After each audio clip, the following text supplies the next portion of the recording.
Assalamualaikum warahmatullahi wabarakatuh. Salam jumpa. Kita berjumpa kembali dalam video pembahasan lainnya. Nah, pada video ini saya akan membahas terkait dengan bidang-bidang informatika. Silakan simak setiap informasi yang ada dalam video ini. Mari kita mulai dan tetap semangat. Yang pertama, ada basis data. Kalau kita bicara basis data, maka yang harus kita tahu pertama adalah terkait dengan data. Data bisa didefinisikan sebagai fakta suatu objek atau kejadian. Fakta ini harus bisa disimpan dan juga dicatat. Lalu fakta ini mengenai objek ataupun kejadian. Kumpulan dari data ini kita sebut sebagai database. Untuk mengolah database ini, kita perlu alat, sebut saja DBMS. Contohnya ada Microsoft Word, SQL Server, Oracle, Microsoft Word Access, MySQL, dan PostgreSQL. Yang kedua, rekayasa perangkat lunak atau software engineering adalah ilmu yang mendalami cara-cara pengembangan perangkat lunak, termasuk perancangan, pembuatan, pengujian, pemeliharaan, manajemen proyek, dan manajemen kualitas. Menurut Roger Pressman 2010, software engineering terdiri dari dua kata, yaitu software dan engineering. Software sendiri merupakan satu kesatuan dari tiga hal unsur, yaitu program komputer, struktur data, dan dokumentasi. Yang ketiga, jaringan komputer.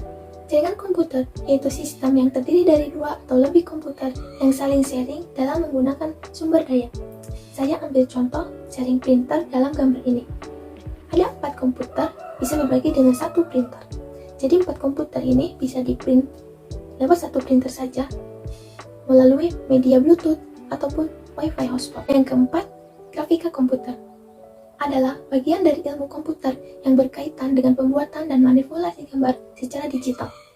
Yang kelima, kecerdasan buatan atau artificial intelligence adalah simulasi dari kecerdasan yang dimiliki oleh manusia yang dimodelkan dari dalam mesin dan diprogram agar bisa berpikir seperti halnya manusia. Contohnya ada Google Map, game. Yang keenam, pengolahan citra. Yang dimaksud citra di sini adalah gambar. Lalu, pengolahan citra merupakan representasi dari objek nyata yang ada di sekitar kita ke dalam 2 dimensi. Yang ketujuh, komputasi.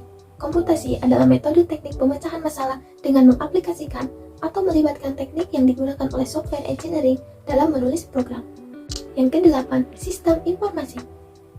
Menurut McLeod, sistem yang mempunyai kemampuan untuk mengelola informasi dari semua sumber memakai berbagai media untuk menampilkan informasi. Contohnya, ketika kita pesan makanan online, pesan tiket online. Yang kesembilan, temu kembali informasi atau informasi retrieval adalah kegiatan menemukan material, biasanya dalam bentuk dokumen yang bersifat tidak berstruktur dan tersimpan dalam sebuah tempat penyimpanan. Contohnya, menggunakan search engine seperti Google Bing atau Vista. Lalu ketika melakukan pencarian buku di perpustakaan melalui katalog online. Nah, itulah ilustrasi sederhana temu kembali informasi. Dan sekian pembahasan kali ini. Sampai ketemu di pembahasan berikutnya. Bye!